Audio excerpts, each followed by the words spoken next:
In today's video, I'll be doing an LED lighting upgrade to my 2010 Toyota FJ Cruiser.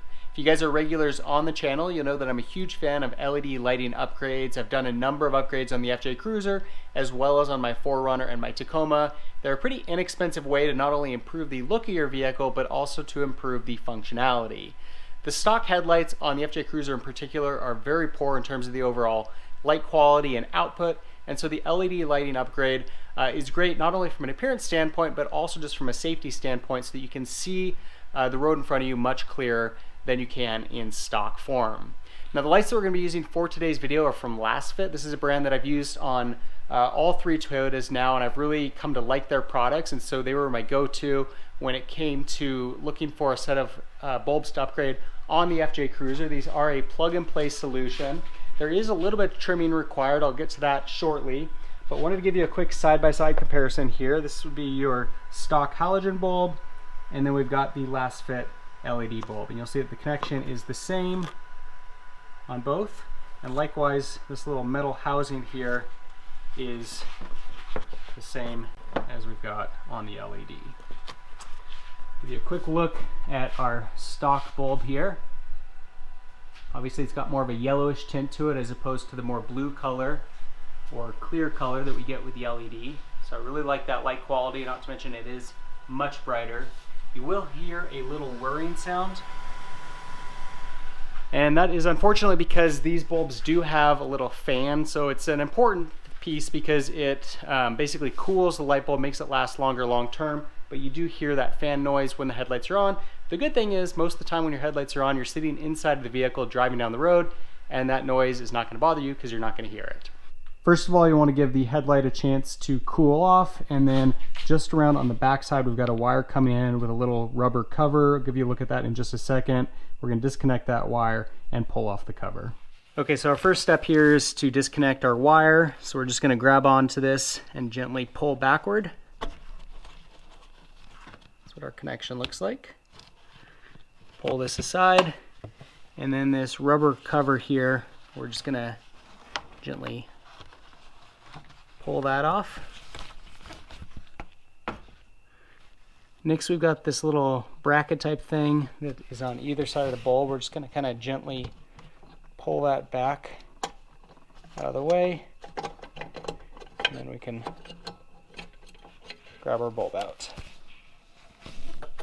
Alright, so if you take a look at the stock bulb here on the left compared with the LED on the right, you can see it's got this whole fan down here on the bottom that is additional basically length sticking out. This cover right here basically fits right here in between the bulb and the fan, and unfortunately we don't really have the clearance that we need. So basically what we need to do is cut out a circle inside of here. This isn't ideal because obviously this thing is designed to keep dust and water out of the headlight compartment, so you want to make sure that this hole is as tight as possible to wrap around here, but it does need to be big enough that we can basically slide this rubber piece on from either that side or this side. So you're going to need to cut it a little bit to make that work. What I'd recommend is basically cutting a line up along here and cutting it out as small of a section as possible to get it to fit through. I'll give you an example of what that looks like, and then we'll get to the actual install. Okay, and you can see I cut out a hole here now. Go ahead and do a quick test on it before we try to install it and make sure that we can get it on. So we're just gonna simply pull this out to wrap it around the light fixture. And that looks pretty good. Again, it's not a complete seal like we'd like for dust and water, but I think it's gonna be pretty hard for anything to really get in through that gap there. So now we'll get to the install. So for the install, I think it's going to be pretty hard to get a good angle of this, give you a good look at what I'm doing. So I want to give you a quick look before I try to attempt that. You can see looking in here, basically got 3 slots, 1, 2, and then 1 on the top that those little knobs around the bulb fit into. So we've got 2 kind of on the bottom and then a larger one on the top. So you position it accordingly, and then you'll see this little metal kind of spring piece here. This just pulls out and then pops back into place. And you can see it essentially locks those two tabs in here on the bottom. So again, that's going to be hard to show you during the install. But basically what you want to do is pull this out, pop that bulb in again with the two small tabs on the bottom, large one on the top, and then close this guy back in. So as you can see, the bulb is in place now, and it is nice and snug. As I try to shift it or move it, it is very secure. What's really important about this step is those two little metal springs. You've got to pop those all the way into place. They want to resist you a little bit. Make sure that there's no movement on the bulb, that it's in there all the way. If it's not, you need to push those in even further. See if I can get you a better look at those. Okay, so the next step, got our rubber cap here. We're going to go ahead and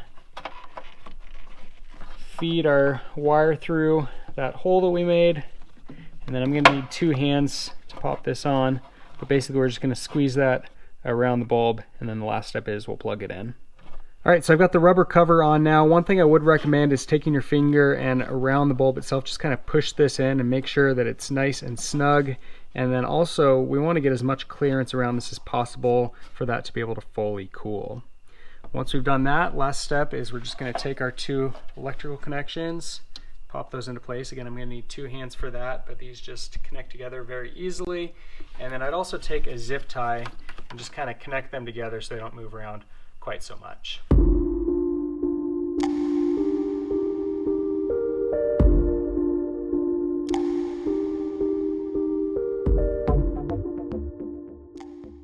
We'll talk about a significant difference. I'm already sold on these new LED bulbs. It was so much easier to see driving with the LEDs than the old halogens. Previously, it felt like this old antiquated vehicle. Now the FJ Cruiser feels like a brand new car where you've got that great vision on those dark nights. So very impressed so far. If you guys have any comments or questions on either the product or the installation, leave them in the comment section below. And for more Toyota videos, be sure to subscribe. In the meantime, thanks for watching.